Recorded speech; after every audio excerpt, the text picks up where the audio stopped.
Veamos ahora los pasos del método científico. Dice Platón, hay dos tipos de ignorante, el que no sabe de algo y el que sabe pero no es capaz de demostrarlo. Para poder hacer ciencia es necesario tener datos corroborables y para poder corroborar unos datos necesitamos todo un proceso de investigación, un proceso de inferencia. ¿Qué es la inferencia sino obtener conclusiones a partir de los datos conocidos? Todo argumento es inferencial siempre y cuando cumpla las leyes lógicas de verdad. De toda inferencia se desprende una conclusión. Necesitamos inferir, investigar, poner a trabajar en raciocinio durante todo el proceso de lo que llamaríamos pues los pasos del método. Para poder hacer ciencia, normalmente tenemos la teoría que está basada en hipótesis primero verificadas, luego los principios de fundamentación que deriva de la comprobación de esas hipótesis y por último, si se puede llegar a las leyes científicas.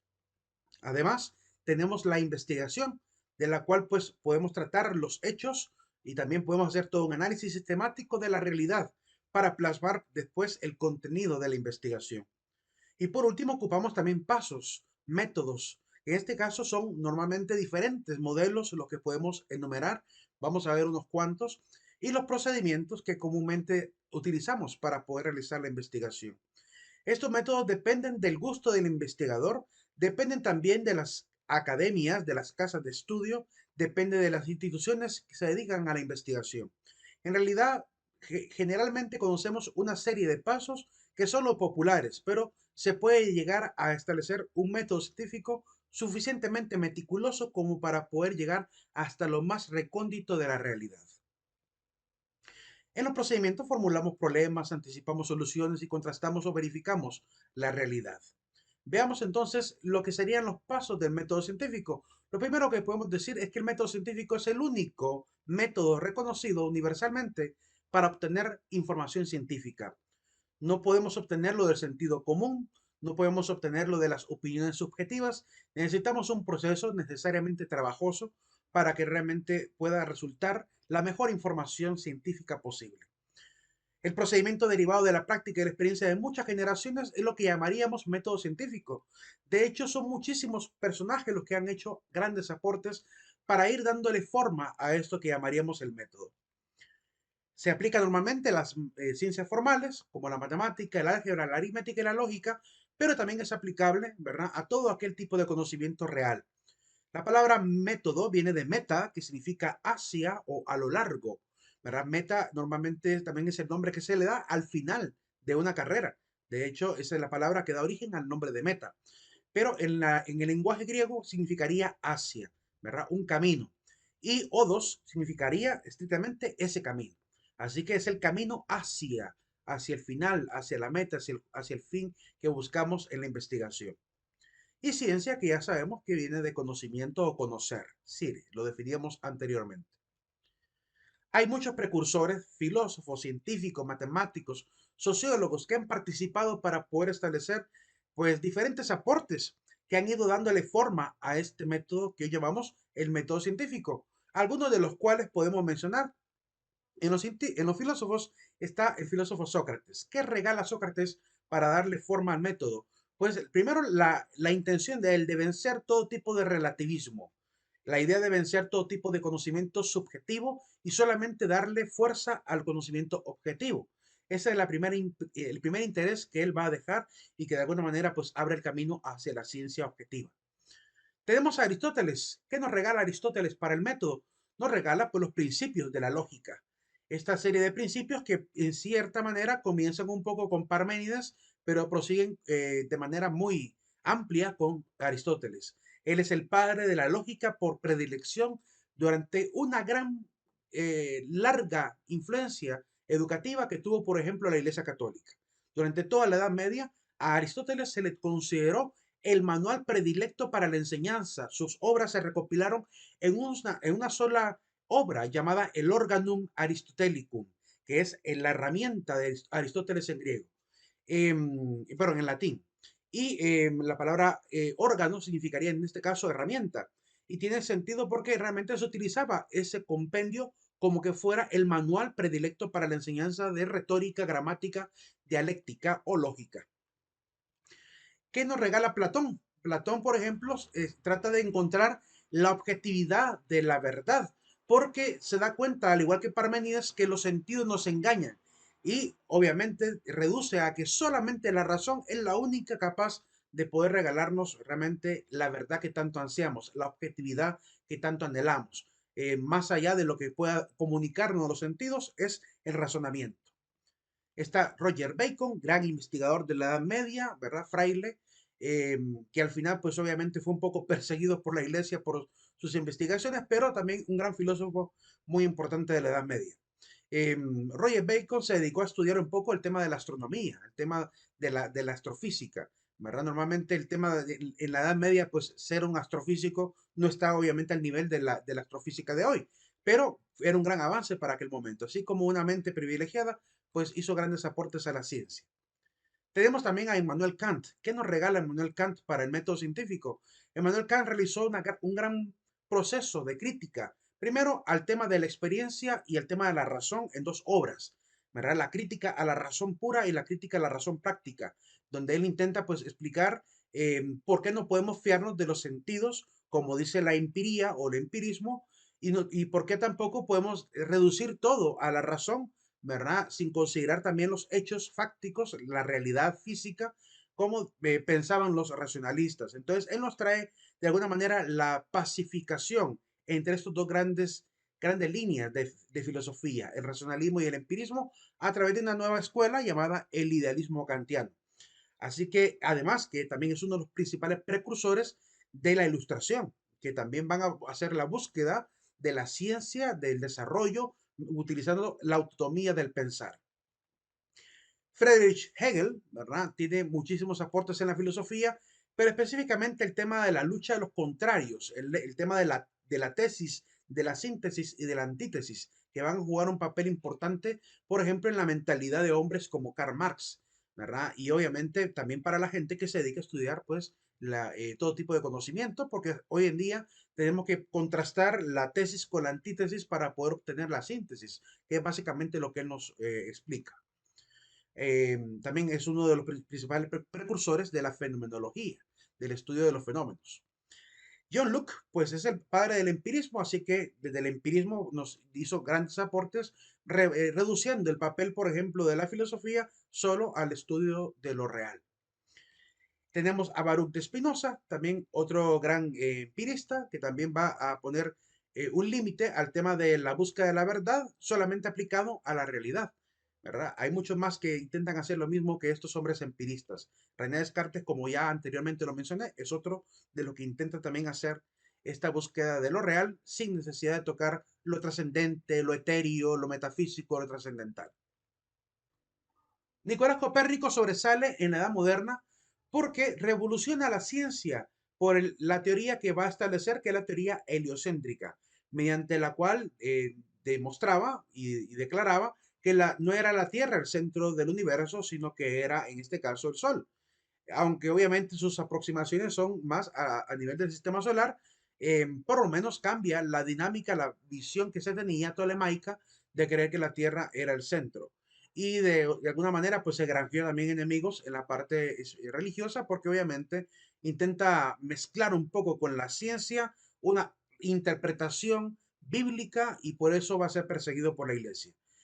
Porque se usurpa obviamente la autoridad que tenían los teólogos eran los únicos que podían hacer una interpretación teológica de la palabra de Dios y él intenta pues jugar un poco con la Biblia, como intentando haciendo quedar mal pues la Biblia y por eso va a ser perseguido como un hereje.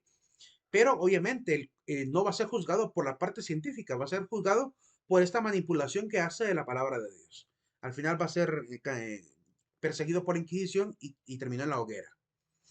Tenemos a Johannes Kepler, otro gran astrofísico también de la época de esta gran revolución de los científicos que empiezan a negar la autoridad de la iglesia, que era la que tenía normalmente la autoridad a nivel académico, pues empiezan ellos a marcar su propio rumbo, ¿verdad? Y de alguna manera, pues también van a demostrar que en algunas cosas la iglesia se equivocaba. Y todo lo hicieron usando pues un rigor científico que va a dejar pauta para los siguientes que van a buscar pues fortalecer esto que llamaríamos el método científico. Está Leonardo da Vinci, que muchos lo tienen por pintor, por dibujante, pero en realidad era un gran inventor.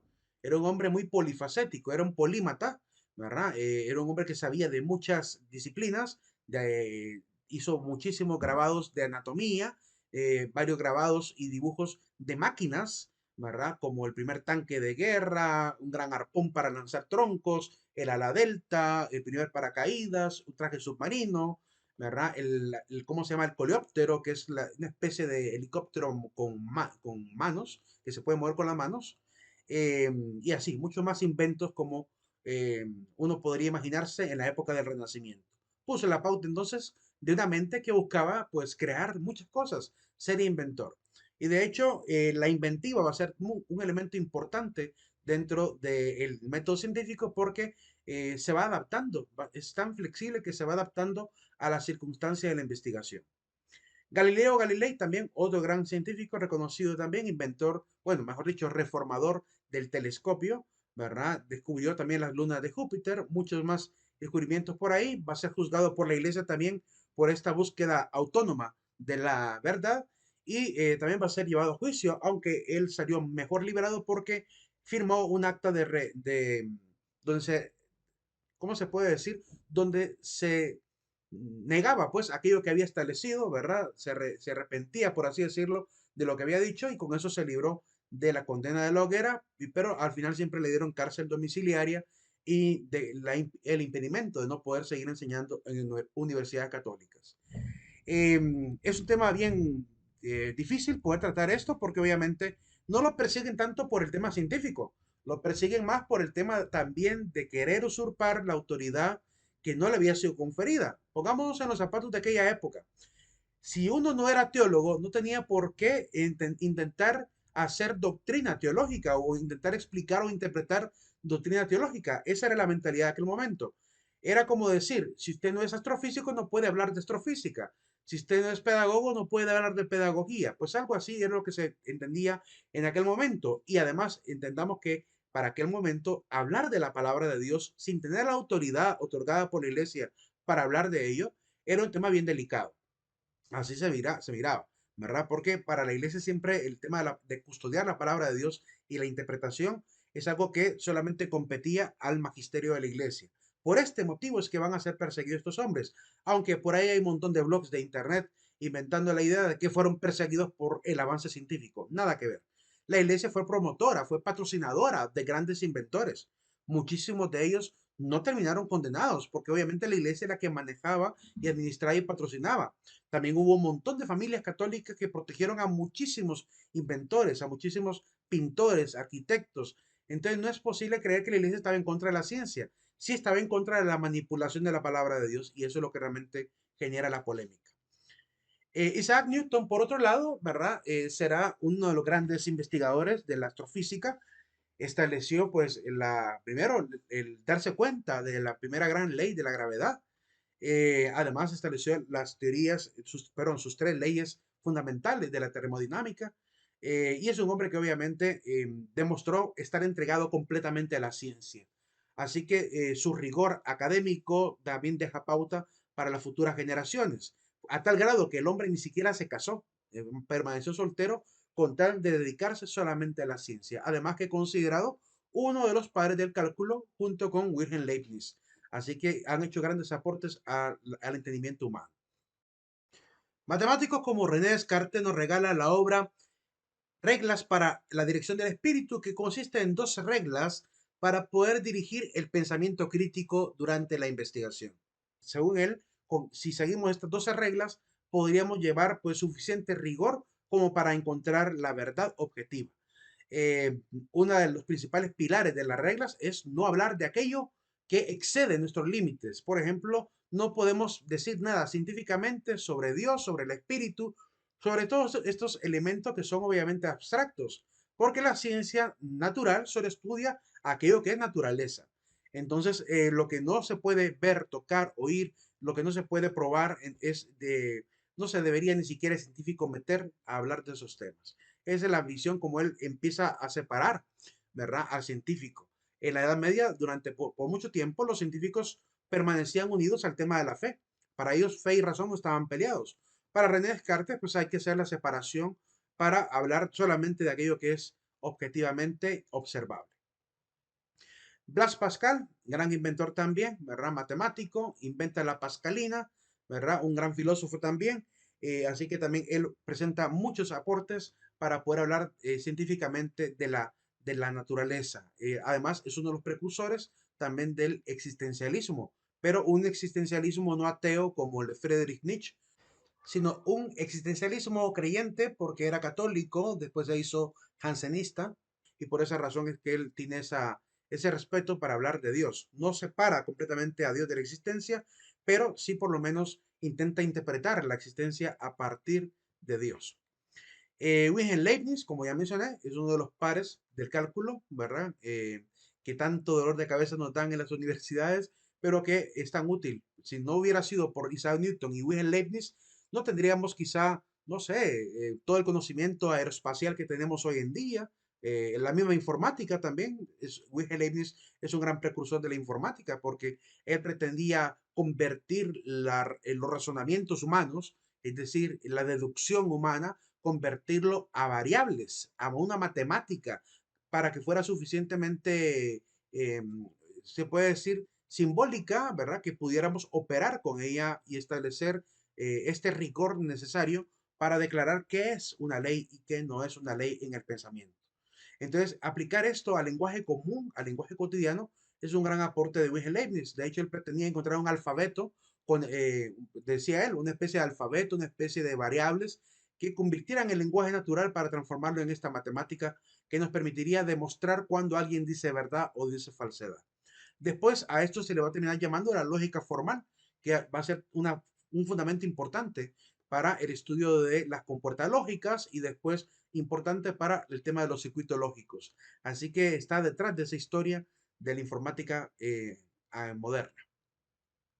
Sociólogos como David Hume, como Emile Durkheim, son también dos personajes importantes. David Hume es uno de los padres del empirismo, ¿verdad? Junto con John Locke. De hecho, es un empirista radical, donde para él solo lo que debe estudiar la ciencia es aquello que es observable.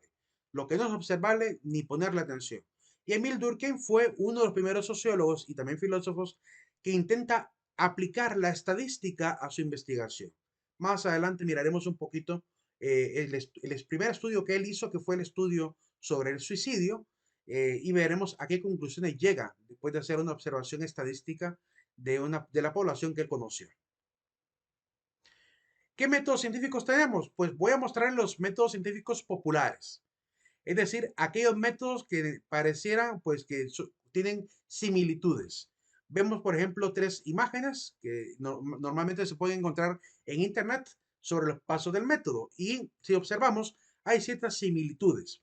Podemos ver que todas tienen observación, todas tienen hipótesis, todas tienen experimentación, todas tienen teoría o conclusiones o documentaciones o análisis, que podríamos verlo también, o conclusiones. Y al final, pues algunas llegan al tema de la ley, ¿verdad? O principios de ley y normalmente está enumerado. Entonces, normalmente podemos enumerar que hay 5 pasos. En la última imagen están los 5 pasos más reconocidos. Observación, hipótesis, experimentación, teoría y ley. Esos son los que más comúnmente se conocen. Sin embargo, hoy en día el método científico es aún más amplio. Puede, como decía anteriormente, llegar a unos niveles de detallismo, ¿verdad? Bastante adaptables, que pueden obviamente servir para diferentes escenarios. Veamos ahora los pasos del método, como comúnmente las podemos manejar también con un poquito más de amplitud. Primero, las nuevas observaciones. Cada vez que comenzamos con el método es porque hemos observado algo que nos interroga, que nos hace sentir que hay algo por descubrir. Después de las nuevas observaciones vendrá pues el problema. El planteamiento del problema se le llama hoy en día en la mayoría de trabajos de tesis, de monografías que se manejan a nivel de las universidades. ¿Cuál es el problema que queremos tratar? Por ejemplo, a nivel de la sociología, queremos tratar el déficit de atención de los estudiantes de un colegio, por decir algo. Después viene las hipótesis, donde planteamos por cada pregunta-problema, ¿verdad? Una hipótesis de investigación. Normalmente se aconseja cuando alguien va a hacer un trabajo, por ejemplo, de investigación de una tesina o tesis, se le aconseja que no busque tantos problemas, es decir, que solamente se dedique a uno o dos eh, hipótesis dentro del problema que pretende tratar, porque normalmente tienen que ser investigaciones posibles de realizarse. Si se mete a ver demasiadas hipótesis, la investigación se hace demasiado extensa, lo cual obviamente podría llegar a acarrear no hacer un buen trabajo. Además viene la predicción, que implica obviamente empezar a hacer estimaciones de qué es lo que podríamos llegar a encontrar. Luego vendrá el test, donde tendremos que aplicar una herramienta, ¿verdad?, de investigación, a veces encuestas, cuestionarios, como anteriormente habíamos dicho. Luego viene la captura de evidencias, que en este caso es a partir del test realizado, de las pruebas que se realizan, se hacen pequeños, se puede decir, experimentos para recoger en diferentes momentos, ¿verdad? Pues los datos necesarios para poder tener un panorama amplio. A veces, como veremos más adelante, las investigaciones no se hacen de una sola vez, pueden ser una investigación diacrónica, es decir, cada cierto tiempo volvemos a realizar el mismo test para ver cómo se comportó el fenómeno. No necesariamente tiene que ser de manera sincrónica, según el tiempo, de manera lineal, sino que a veces podríamos hacer saltos gigantescos de etapa a etapa. Por ejemplo, se hace un estudio en los años 80, se hace un estudio en los años 90, se hace un estudio en los años del año 2000 para más o menos tener idea de cómo ha ido evolucionando la sociedad. Así que puede ser una investigación a largo plazo también. Después se establecen las nuevas teorías. Una vez ya recopilada la mayor cantidad de datos, se hace el trabajo de analítico donde empezamos a realizar las nuevas teorías o el contenido mismo de la investigación. De ahí salen los principios, de ahí podrían llegar a salir también las leyes. Cuando se trata normalmente de ciencias más puras, salen hasta leyes. Pero normalmente en ciencias aplicadas se quedará cuando mucho en teorías. Hasta ahí nomás llega. No llega normalmente hasta principios. Los principios ya son más aplicados a la naturaleza. Por lo menos a nivel de la sociología, no conozco un principio sociológico que se cumpla siempre. Es decir, eso es cambiante. Podría llegar a pasar que se mantenga en el tiempo, podría llegar a pasar que deje de existir un determinado fenómeno que yo considere un principio que explique el comportamiento social. Como digo, eso puede depender de la sociedad. Y por último, pues se realizan todas las aplicaciones prácticas necesarias. Se ocupa el contenido para quizá promoverlo, educar, transformar la cultura, ¿verdad? O los hábitos de la sociedad misma para poder después dedicarnos otra vez a comenzar con el proceso de investigación en otro problema, ¿verdad? Y así seguir el ciclo. Las etapas de la metodología científica, pues normalmente la gente siempre empieza con la presentación del proyecto. Realiza toda una investigación, luego lo presenta a la comunidad científica, quien se encargará de validar si realmente los datos son importantes o no, si son relevantes o no, o si alguien más ya lo había descubierto. Una vez que se pase por ese tamiz, por esa zaranda o colador de la comunidad científica, se podría llegar a aceptar el trabajo y es ahí entonces cuando podría empezar ya la divulgación del conocimiento. En la presentación lo que hacemos es plantear y argumentar con lógica y con intuición también lo que hemos ido encontrando. Eso normalmente se hace a través de un informe de investigación, ¿verdad? Que se entrega obviamente a la comunidad científica. La comunidad científica se encargará de revisar, ¿verdad? Este planteamiento que se hizo argumentativo, contrastará las hipótesis, revisará también el sentido común, si vale la pena realmente o no, si tiene implicaciones y aplicaciones también para la vida cotidiana. Y por último, si se acepta, pues la comunidad científica se encarga de establecerlo públicamente y también la sociedad en conjunto se puede encargar de divulgar el conocimiento adquirido. Tipos de conocimiento. Los tipos de conocimiento pues van variando según la circunstancia. Normalmente todo tipo de conocimiento puede tener una etapa precientífica, donde se basa en el sentido común, que normalmente adquirimos por los sentidos. Aristóteles enseñaba, a diferencia de Platón, que no podemos descartar del todo lo que tendría que ser el conocimiento sensorial. Sí es cierto que podemos obviamente darle la primacía o supremacía a la razón, pero no podemos tampoco separarla de la empiría, de la experiencia. Para él, a diferencia de Platón, Aristóteles sostenía que ambos eran complementarios, que era complementaria la razón con la experiencia. por lo cual es importante también poner atención a la información que viene por los sentidos. Aunque, como digo, la primacía es la razón. Tenemos un conocimiento también llamado científico, que surge estrictamente del método científico, y un conocimiento también de tipo metafísico, un conocimiento abstracto, trascendental, que da respuestas que no siempre se pueden comprobar. Esta parte ya no le compete a la ciencia, esta parte le compete más a la filosofía o a la religión. Algunas posturas ante el conocimiento, como tenemos un conocimiento precientífico, tenemos un conocimiento también metafísico y un conocimiento científico, pues la gente podría desarrollar y los investigadores pueden desarrollar diferentes posturas ante el conocimiento. Hay, por así decirlo, una serie de, diríamos, de escuelas filosóficas detrás de cada actitud ante el conocimiento. La primera escuela o postura sería la del dogmatismo. La gente puede llegar a afirmar que poseemos ya el conocimiento o incluso no se pone en duda un tipo de conocimiento. Se acepta que existe y por tanto nadie lo pone en duda. Este es el tipo de conocimiento que normalmente manejan las religiones, ¿verdad? Las religiones son los que manejan los dogmas. Los dogmas son aquellos conocimientos o verdades de doctrina que se enseñan. Doctrina viene de doxa, que es una enseñanza. Entonces, tiene que ver con esta actitud de las iglesias o de las religiones de establecer principios doctrinales que son innegables para todos los que conformen parte de la iglesia. Por ese motivo, ¿verdad? Se llega a considerar incluso, como pasó con la Iglesia Católica, hereje aquel que niegue, ¿verdad? La verdad contenida en esos artículos de enseñanza.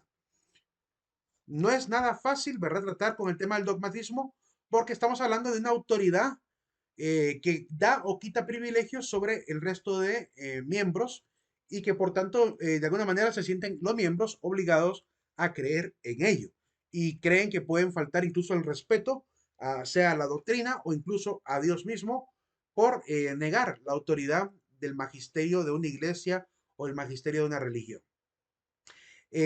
Científicamente no podemos caer en dogmatismos, aunque han habido dogmatismos también científicos.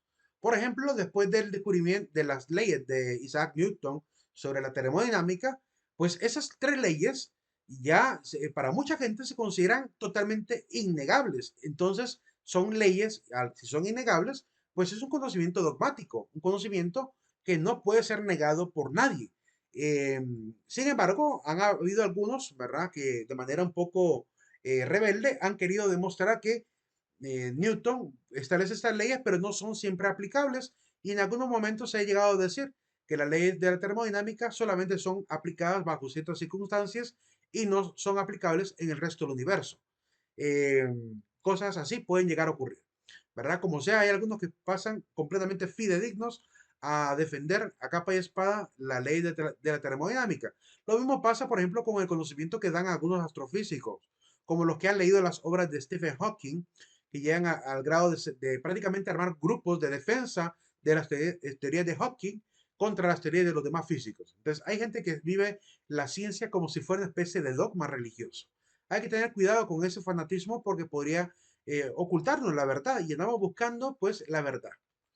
El escepticismo es aquella postura que de la persona que afirma que nada puede darse por cierto, sin pruebas se debe dudar de todo. Esta actitud comienza con algunos filósofos de la antigüedad como Parménides, ¿verdad?, que negaba la información sensorial.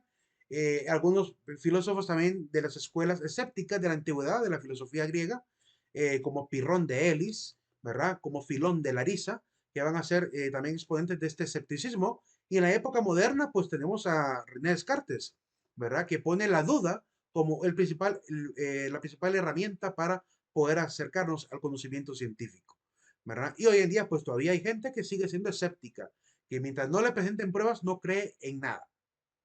Filón de Larisa quería sanar un poquito esta actitud de la antigüedad y enseñaba que no podemos caer en el radicalismo escéptico, porque eso también es enfermizo. Eso también nos roba la oportunidad de conocer ciertas verdades que no siempre tendrán prueba, pero que son una verdad que se intuye. Entonces no siempre podemos pedir pruebas a cosas que se pueden intuir. Por ejemplo, usted no puede pedirle a alguien pruebas del amor que tiene una madre hacia su hijo. Usted no puede decirle a una madre, deme una prueba de que usted realmente ama a su hijo, porque hay diversas maneras de poder hacerlo. Hay múltiples maneras de poder hacerlo y depende de la interpretación de cada uno. Quizá el que la madre le dé de comer al hijo, eso sea suficientemente prueba.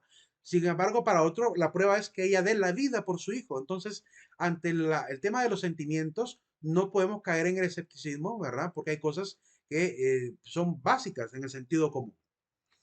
El subjetivismo es la actitud o postura que afirma que las verdades no son absolutas, que depende de la percepción, de la circunstancia y experiencia individual. Así que es la gente que cree que cada cabeza es un mundo, como enseñaba de alguna manera el personalismo filosófico de Martin Heidegger, eh, o incluso de Max Scheler, que también abordan esta visión, ¿verdad? De que cada persona crea su propia realidad y que va a ser también utilizado más adelante, ¿verdad? En algunas escuelas filosóficas. No podemos tampoco caer en el subjetivismo radical porque obviamente ya tenemos el aporte de Sócrates que nos enseña que debemos más bien vencer este tipo de conocimiento y para poder encontrar verdades superiores. Si cada quien se encerrara en su propia supuesta verdad, pues no habría manera de ponernos de acuerdo, no habría por tanto sociedad. En relativismo también es una actitud muy parecida, donde se duda del conocimiento absoluto. El conocimiento está influido por la historia, el ambiente, la condición geográfica. Así que lo que usted cree que es realidad es porque usted vive en esta circunstancia, pero hay gente que vive en otro país y cree que la realidad es así. Normalmente la actitud relativista se observa en temas religiosos. Cuando la gente, por ejemplo, ataca el problema de Dios, los ateos utilizan un argumento para hablar de esto, diciendo de, bueno, usted es cristiano porque nació en América, pero si hubiera nacido en la India sería hindú, si hubiera nacido en Israel sería judío, si hubiera nacido en el norte de Etiopía quizá habría sido, no sé, árabe y por tanto musulmán. Entonces, la idea del relativismo, dependiendo de la condición geográfica, el ambiente o historia, mucha gente lo maneja como un argumento para rebatir el tema de que no hay una religión oficial o una religión única o una religión verdadera. Es una manera relativista de poder negar esta situación, pero como digo, pues depende de cada quien, ¿verdad? Y la actitud que tome.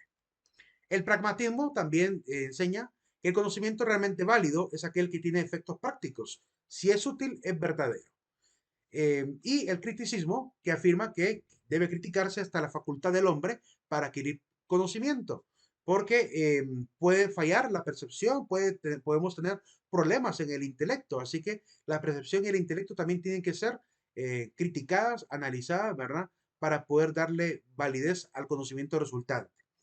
¿Cuáles de estas posturas son las más importantes o las que podríamos tomar para la búsqueda de conocimiento científico? Considero que hay que tomar de todo un poco. Considero que las seis son válidas hasta cierto grado. Como ya dije, a través del método científico podemos llegar a conocimientos tan verdaderos y de manera tan absoluta que obviamente sean innegables. Nadie niega que hay gravedad. Nadie niega que hay gravedad en ciertos planetas. Por tanto, eso es una verdad absoluta. Y si es una verdad absoluta, significa que es un dogma. Es un dogma que puede ser enseñado y de hecho por eso se enseña la física, para enseñar todas las doctrinas científicas que hay alrededor de ese tema. Pero también tenemos que tener un poco de duda para enfrentar el fenómeno, ¿verdad? Podemos hacer uso de la opinión personal como la idea subjetiva para poder empezar a hacer aportes a la investigación. Normalmente algunos investigadores, además de recopilar datos, ¿verdad? Pretenden hacer hasta pequeños juicios, aunque como dijimos al principio, no es necesario hacerlo cuando investigamos, pero algunos sí se han atrevido a hacerlo, a dar juicios de valor sobre los datos que han adquirido. Hablan de ética, hablan de cultura, hablan de política, hablan de medicina, hablan de cómo se aplica la medicina en los países o hablan incluso de la influencia religiosa. Entonces, sí se puede utilizar un poco la subjetividad en medio de la búsqueda de ampliar el horizonte científico, aunque como digo, no es de rigor. Y podemos tener un poco de relativismo, un poco de pragmatismo, un poco de criticismo. Para mí todas funcionan equilibradamente bien si alguien es muy sensato y sabe utilizarlas cada una de ellas hasta el cierto límite para no caer esclavo de todas. Pero considero que la mayoría busca ser pragmático y crítico. La mayoría en la ciencia busca las últimas dos. Objetivos de conocimiento científico. terminamos este tema del método científico viendo dos objetivos. Primer objetivo, el método científico o la ciencia misma tiene un objetivo intrínseco. ¿Para qué sirve la ciencia o el método? Sirve para incrementar nuestro conocimiento, pero también, según la visión incluso de la filosofía griega, para volvernos cada vez más sabios, ¿verdad? El rigor metodológico es para volvernos cada vez más sabios. Pero hay un objetivo también extrínseco que tiene que ver con las cosas. En este caso, pues sirve para aumentar el bienestar, para aumentar el poder también humano, para emplearlo para fines útiles.